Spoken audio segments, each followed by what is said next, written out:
जरा मुझे टीवी का रिमोट तो पकड़ाना, अब मुझसे उठा नहीं जा रहा और IPL शुरू होने वाला है। हाँ। क्या जीजाजी, सामने पड़ा रिमोट भी आपसे उठाया नहीं जा रहा? सारा दिन बस टीवी देखते रहते हो। मैंने कितनी बार कहा है कि आप मेरे साथ ऑफिस चला करिए। अच्छा बेटा, अब हमारे ये दिन आ गए कि तुम सिखाओगे हमें। अरे जाओ जाओ, अपना काम करो। दीपक जानता था कि उसकी बातों का मुरारी लाल पे कोई असर नहीं पड़ने वाला। फिर वो वहाँ से चला जाता है। मुझे ज्ञान बांटने। फिर मुरारी लाल टीवी देखने में मग्न हो जाता है। अरे कोहली आउट, कभी तो IPL में चल जाया कर। हाँ? मुरारी लाल पैसे और मौज मस्ती से बढ़कर दुनिया में किसी और चीज को अहमियत नहीं देता था। वो उल्टे सीधे कामों में अपना सारा दिन बिता देता था।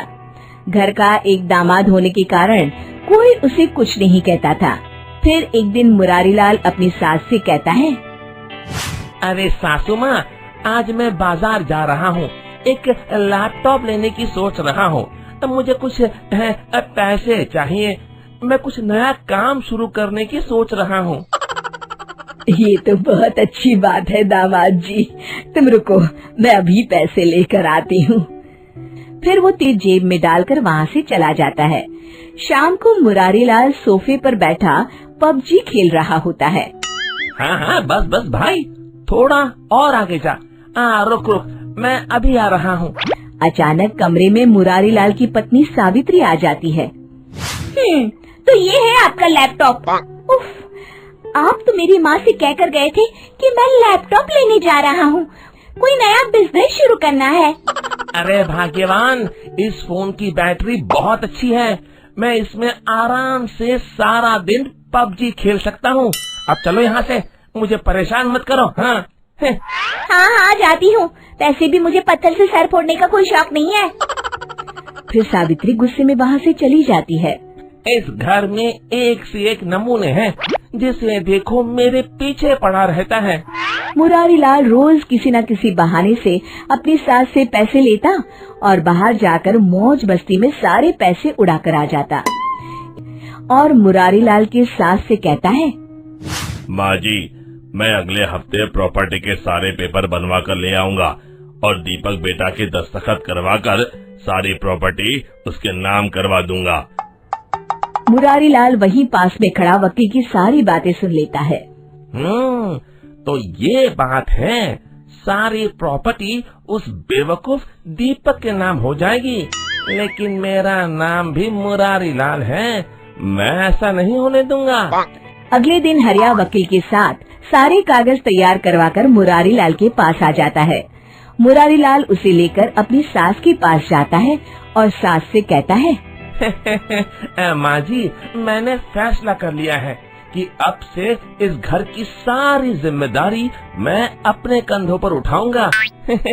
बस ये कुछ कागजातों पर आप अपने दस्तखत कर दीजिए। अरे बेटा मुरारी, इसी दिन का तो मुझे कब से इंतजार था। आज मैं बहुत खुश हूँ, तुम जैसा चाहोगे वैसा ही होगा। और दस्तखत होते ही सारी प्रॉपर्टी मुरारी लाल के नाम हो जाती है। अगले दिन मुरारी लाल दीपक से कहता है, दीपक, कल से तुम्हें दफ्तर जाने की जरूरत नहीं है, मैंने नए लोगों की भर्ती शुरू कर दी है।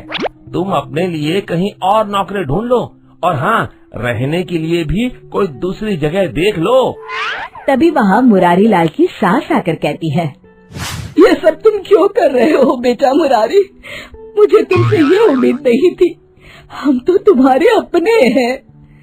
अरे माँ जी, मैं तो सिर्फ पैसों को अपना मानता हूँ, पैसा है तो सब कुछ है, और वैसे भी ये सब मैं अपने अच्छे भविष्य के लिए ही कर रहा हूँ। तभी मुरारी लाल की पत्नी सावित्री गुस्से में कहती है, सुनो जी, मेरी माँ और भाई अगर इस घर को छोड़कर जाएंगे तो मैं भी उनके साथ अपने बेटे को लेकर चली जाऊंगी, आप अच्छी तरह। लेकिन सावित्री की बातों का मुरारी लाल पर कोई असर नहीं पड़ता, उसके सर पर तो दौलत का नशा सवार होता है। हाँ, ये तो और अच्छी बात है, कम से कम रोज रोज की तुम्हारी किटकिट तो नहीं सुननी पड़ेगी। अगले दिन दीपक सभी को लेकर वहाँ से चला जाता है। फिर मुरारीलाल उस घर में अकेला रहने लगता है। कुछ दिन तो उसके मजे से गुजर जाते, लेकिन धीरे धीरे उसका अकेलापन उसे काटने को दौड़ता है।